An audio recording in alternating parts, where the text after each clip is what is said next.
നമസ്കാരം, live T V വാർത്തകളിലേക്ക് സ്വാഗതം. ആദ്യം പ്രധാന വാർത്തകൾ. വിശുദ്ധ റമദാൻ രാവുകളെ ഉണർത്തിയിരുന്ന മുത്താഴ വെടിവെച്ചുകൾ പുതിയ തലമുറയിലെ കുട്ടികളിൽ കൗതുകവും അതേസമയം ആവേശവും ഉണർത്തുന്നു.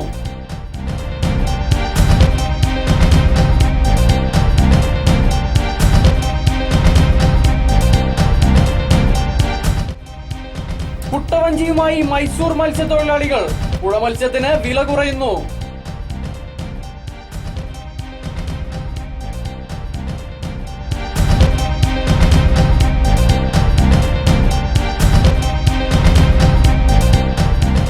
സാക്ഷി ദിനമായി ആചരിക്കുന്ന റംസാൻ 17 പരിസരത്തെ പള്ളികളിലും മറ്റ് മതകേന്ദ്രങ്ങളിലും പ്രത്യേക പ്രാർത്ഥന നടന്നു. വാർത്തകൾ വിശദമായി. വിശുദ്ധ റമദാൻ രാവുകളെ ഉണർത്തിയിരുന്ന മുത്താഴ വെടിവെച്ചുകൾ പുതിയ തലമുറയിലെ കുട്ടികളിൽ കൗതുകവും അതേസമയം ആവേശവും ഉണർത്തുന്നു. കാലചക്രത്തിന്റെ പ്രയാണം ഉരുണ്ടു നീങ്ങിയിട്ടും മുത്താഴ വെടികളിൽ നിന്നുള്ള വെടിയൊച്ചകൾ നിലയ്ക്കുന്നില്ല. വിശുദ്ധ റമദാൻ രാവുകളെ ഉണർത്തിയിരുന്ന വെടിയൊച്ചകൾ പുതിയ തലമുറയിൽപ്പെട്ട കുട്ടികളിൽ കൗതുകവും അതേസമയം ആവേശവും ഉണർത്തുന്നു. കാലത്തിന്റെ മാറ്റങ്ങളെ സ്വീകരിക്കാതെ പഴമയെ ഒരിക്കൽ കൂടി ഉണർത്തുകയാണ് പൊന്നാനി കുറുപ്പം വീട്ടിൽ അബ്ദുൽ ജലീൽ തങ്ങൾ. രാത്രി നമസ്കാരമായ തറാവിക്ക് ശേഷം അത്താഴം വരെയുള്ള സമയം തള്ളി നീക്കാൻ കുട്ടികൾ റമദാൻ കാലങ്ങളിൽ ഏർപ്പെടുന്ന വിനോദമാണ് മുത്താഴ വെടിപൊട്ടിക്കൽ. പഴയ കാലത്തെ പീരങ്കികളുടെ മാതൃകയാണ് മുത്താഴക്കുറ്റികൾ നിർമ്മിച്ചിരിക്കുന്നത്. മുളങ്കുറ്റിയാണ് പ്രധാന ഭാഗം. 5 അടി നീളത്തിലുള്ള മുളങ്കുറ്റി ഒരറ്റം കയർ ഉപയോഗിച്ച് വരിഞ്ഞു കെട്ടും. മറ്റേ അറ്റത്ത് ചെറിയ ദ്വാരമുണ്ടാക്കി മണ്ണെണ്ണ നിറയ്ക്കും.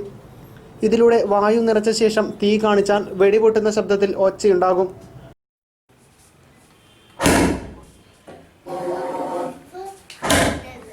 മുളങ്കുറ്റിയുടെ ഒരറ്റത്ത് കൂടി ഇടയ്ക്കിടെ മണ്ണെണ്ണ ഒഴിച്ചു കൊടുക്കുകയും ചെയ്യും. തീ കാണിക്കാൻ പന്തത്തിന്റെ ചെറിയ മാതൃകയിലുള്ള വസ്തുവും ഉണ്ടാകും. തെറാവി നമസ്കാരം കഴിഞ്ഞ് 10 മണി മുതൽ അത്താഴം കഴിക്കുന്ന 12 മണി വരെയുള്ള സമയം മുത്താഴവെടി പൊട്ടിച്ചാണ് കുട്ടികൾ സമയം ചിലവിട്ടിരുന്നത്. തെറാവി നമസ്കാരം കഴിഞ്ഞാൽ കുടുംബാംഗങ്ങളും സുഹൃത്തുക്കളും ചേർന്ന് പലഹാരങ്ങളും മറ്റും കഴിക്കുന്നതിനെ മുത്താഴം എന്നാണ് പഴമക്കാർ പറഞ്ഞിരുന്നത്.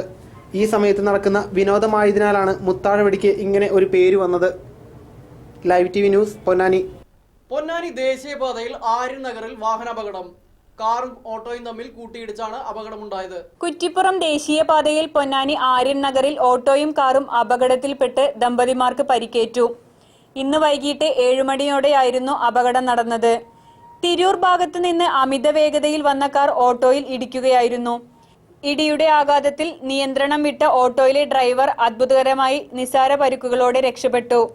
എന്നാൽ ഓട്ടോയിൽ സഞ്ചരിച്ചിരുന്ന പുത്തൻപുരയിൽ സുബ്രഹ്മണ്യനും ഭാര്യയ്ക്കുമാണ് പരിക്കേറ്റത്. ഇവരെ തൊട്ടടുത്തുള്ള താലൂക്ക് ആശുപത്രിയിൽ പ്രവേശിപ്പിച്ചു. അപകടം നടന്ന ഉടനെ ഓടിക്കൂടിയ നാട്ടുകാരാണ് രക്ഷാപ്രവർത്തനത്തിന് നേതൃത്വം നൽകിയത്. Live T V news, Ponnani. കുട്ടവഞ്ചിയുമായി പൊന്നാനി പുഴയിൽ മൈസൂർ മത്സ്യത്തൊഴിലാളികൾ. പുഴ മത്സ്യത്തിന് വില കുറയുന്നു. മത്സ്യബന്ധന മേഖലയിലേക്ക് കുട്ടവഞ്ചിയുമായി കൂട്ടത്തോടെ മൈസൂർ മത്സ്യത്തൊഴിലാളികൾ എത്തിയപ്പോൾ മത്സ്യവിപണിയാകെ ഉണർന്നു. കാലവർഷം കാലത്ത് ഭാരതപ്പുഴയിൽ വെള്ളം നിറഞ്ഞ് ഒഴുക്ക് ശക്തിപ്പെട്ടപ്പോൾ പരമ്പരാഗത മത്സ്യത്തൊഴിലാളികൾ പുഴയിലിറങ്ങാൻ ഭയപ്പെട്ടിരുന്ന സമയത്താണ് ഏതുവിധത്തിലുള്ള ഒഴുക്കിനെയും അതിജീവിക്കാൻ തയ്യാറായി സാഹസികരായ മൈസൂർ മത്സ്യത്തൊഴിലാളികൾ കുട്ടവഞ്ചിയുമായി കൂട്ടത്തോടെ എത്തിയത്. 2 ആഴ്ച മുമ്പ് എത്തിയ ഇവർ ഈശ്വരമംഗലത്ത് ഷെഡ് കെട്ടിയാണ് താമസിച്ചു വരുന്നത്. പ്രത്യേകം രൂപകൽപ്പന ചെയ്ത നീളമുള്ള വല പുഴയിലെറിഞ്ഞ് കുട്ടവഞ്ചിയിലെത്തി വലിച്ച് കരയ്ക്ക് കയറ്റിയുള്ള മീൻപിടുത്തമാണ് ഇവർ സ്വീകരിക്കുന്നത്. ഭാരതപ്പുഴയിൽ മാത്രമല്ല പൊന്നാനി മേഖലയിലെ ഒട്ടുമിക്ക കായലുകളിൽ നിന്നും ഇവർ മത്സ്യം പിടിക്കുന്നുണ്ട്. ഇവർക്ക് കിട്ടുന്ന മത്സ്യം ആദായ വിലയ്ക്കാണ് വിൽപ്പന നടത്തുന്നത്. ട്രോളിംഗ് നിരോധനത്തിന്റെ പേരിൽ മത്സ്യത്തിന് തീവിലയായ സമയത്ത് മൈസൂർ മത്സ്യത്തൊഴിലാളികളുടെ മത്സ്യവിപണിയിൽ തിരക്കേറിയിരിക്കുകയാണ്. Live T V news, Ponnani. ബദർ യുദ്ധ രക്തസാക്ഷി ദിനമായി ആചരിക്കുന്ന റംസാൻ 17 പരിസരത്തെ പള്ളികളിലും മറ്റ് മതകേന്ദ്രങ്ങളിലും പ്രത്യേക പ്രാർത്ഥന നടന്നു. ഇസ്ലാമിലെ നിർണായകമായ ബദർ യുദ്ധം നടന്നത് റംസാൻ 17 ഈ യുദ്ധത്തോടെയാണ് പ്രവാചകൻ മുഹമ്മദ് നബിക്ക് ഇസ്ലാമിക പ്രബോധനം സുഗമമായത്. ബദർ യുദ്ധ രക്തസാക്ഷി ദിനമായി ആചരിക്കുന്ന റംസാൻ 17 പരിസരത്തെ പള്ളികളിലും മറ്റു മതകേന്ദ്രങ്ങളിലും പ്രത്യേക പ്രാർത്ഥനകൾ നടന്നു. സിയാറത്ത് ജുമായത്ത് പള്ളിയിൽ നടന്ന ബദർ അനുസ്മരണം KM മുഹമ്മദ് കാസിം കോയ ഉദ്ഘാടനം ചെയ്തു. ബാവ മുസ്ലിയാർ വെന്നിയൂർ പറമ്പ്, M ഖാലിദ് ഹാജി, PP ഉമ്മർ മുസ്ലിയാർ എന്നിവർ സംസാരിച്ചു.